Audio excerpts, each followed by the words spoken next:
What would happen if a badminton player did 100 lunges every single day for 30 days? Sounds simple enough. Drop into a lunge, push back up, repeat 100 times, and suddenly you're faster around the court, right? Not exactly. Here's the catch: stronger lunges don't automatically mean faster footwork. Badminton speed comes from an entire movement chain: your reaction, split step, first step, lunge, breaking, and recovery back to base. So, what does 30 days of dedicated lunge training actually change? And just as importantly, what does it leave untouched? Let's break it down. Lunges are especially interesting for badminton because this isn't some random exercise borrowed from the gym. Lunging is a major part of badminton movement, particularly when you're reaching low for a net shot or stretching to retrieve a difficult shot in the front court. Think about what happens during a rally. Your opponent plays a tight drop, you react, you split step, you explode forward, and at the end of that movement, your front leg has to reach, absorb your momentum, stabilize your body, and give you a way to recover. That's where the lunge comes in. So on paper, training that movement pattern every day sounds like it should translate directly into better movement on court, but the body doesn't always work that simply. A quick note before we start: this is an experiment, not a universal prescription. If you're healthy, already comfortable performing basic lunges, and manage the volume intelligently, it can be a useful 30-day training project.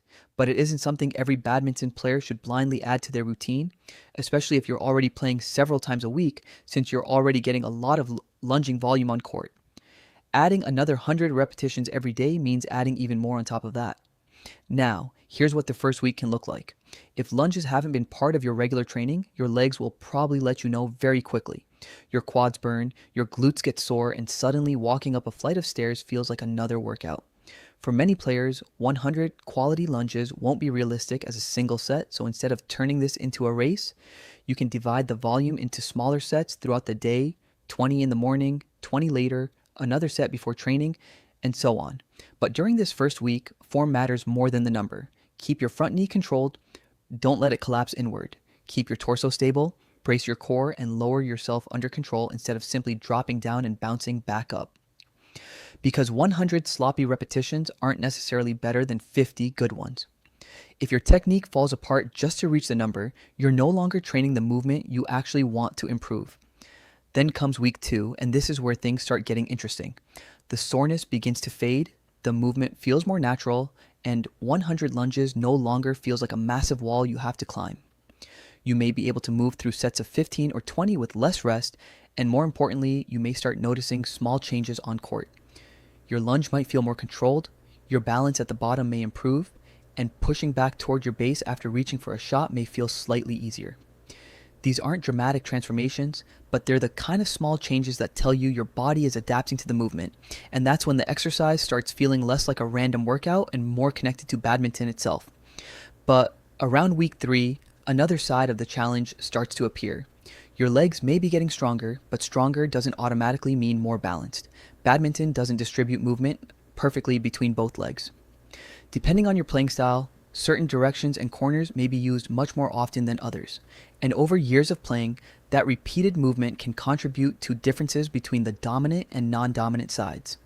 So if you perform 100 lunges every day without thinking about which leg is doing the work, you could simply be adding more volume to an imbalance that's already there. That's why deliberately training both sides matters. There's another factor to consider too: load. A deep badminton lunge isn't just a leg strength exercise. You're moving your body toward the shuttle, then your front leg has to help slow that movement down, stabilize you, and prepare you to recover. That puts meaningful stress through the front leg, especially when the lunge is deep, fast, or performed repeatedly, and that's where fatigue becomes important. The first lunge of a session and the 99th lunge don't necessarily look the same. As your legs get tired, your balance can change, your knee may start moving inward, your torso may lean too far forward, and your push-off may become weaker. Once your technique starts breaking down, continuing to chase the number isn't automatically productive. So does that mean the 100 lunge challenge is a bad idea? No, it means the way you perform those 100 repetitions matters just as much as the number itself. So here's how to make the challenge more useful for badminton. First, focus on the recovery. Don't think only about getting low. Think about what happens immediately afterward. In badminton, you don't lunge just to reach the shuttle. You lunge so you can reach it and get back into position for the next shot. So perform the descent under control, then focus on a strong, controlled push back toward your starting position. That recovery component is where the exercise becomes much more badminton-specific. Second, train both legs deliberately. Don't automatically let your stronger side do all the work. Alternate your legs and pay attention to which side feels less stable. If one direction feels awkward, don't simply avoid it because it's uncomfortable. Use controlled repetitions to gradually improve that side. Third, don't make every repetition identical. Badminton movement isn't just one straight line lunge. You move forward, you move sideways, you move at different angles. If every one of your 100 repetitions is a standard forward lunge, you're only training one part of the movement demands of badminton. Adding controlled lateral and angled variations can make the routine more movement specific. But remember, variation doesn't mean sacrificing technique. If a variation makes your form fall apart, simplify it. Fourth, don't forget the muscles behind the movement. Lunges can challenge your quads heavily, but your glutes and hamstrings also play important roles in controlling your body and helping you produce force. That's why a well-rounded badminton training routine shouldn't be built around lunges alone. Adding some hip and hamstring work a couple of times a week can help create a more balanced lower body program. And then there's the most important rule of the entire challenge: respect fatigue. The goal isn't to prove that you can suffer through 100 repetitions. The goal is to perform useful repetitions. If your knee starts collapsing inward, if your balance becomes noticeably worse, if your range of motion changes dramatically, or if you're feeling pain rather than normal muscular fatigue, that's not the moment to force yourself through the final repetitions just because the number on your counter says 92. Stop, recover, and reassess, because completing the challenge isn't worth much if you're sacrificing the quality of the movement you're trying to improve. So, what might actually change after 30 days? For someone who responds well to the training, the biggest difference may not be some dramatic transformation in leg size or raw speed. It could be something much more practical. Getting into a low lunge may feel more comfortable. Holding your balance at the bottom may feel easier. Pushing back out may feel more controlled. And recovering after a stretched shot may require a little less effort. You may also become more aware of your weaker side and more comfortable controlling your body in positions that previously felt unstable. But here's where we need to be realistic. 30 days of lunges alone won't turn you into a faster badminton player. Speed is produced by the entire movement chain. Your reaction determines how quickly you recognize a shot. Your split step helps prepare you to move. Your first step gets you moving. Your lunge allows you to reach. Your braking ability helps you control the movement. And your recovery gets you ready for the next shot.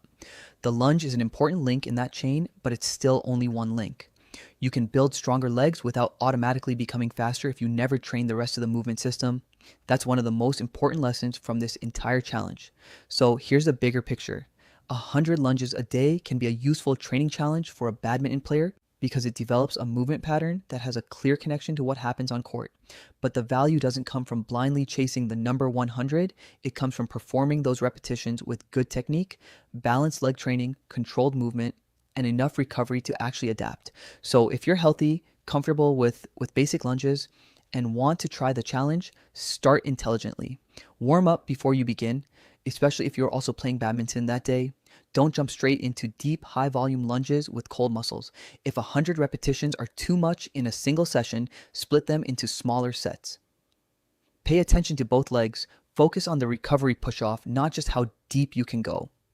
And most importantly, don't confuse soreness with progress. The goal isn't to make your legs exhausted every single day.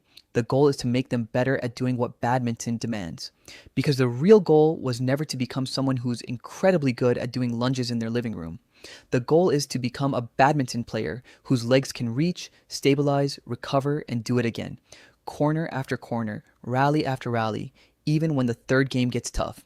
And if 30 days of smart, consistent training helps make that movement feel more controlled, more stable, and more repeatable, then the challenge has done exactly what it was supposed to do. Not turn you into a lunging machine, but make one important part of your badminton movement a little stronger, a little more controlled, and a little more reliable.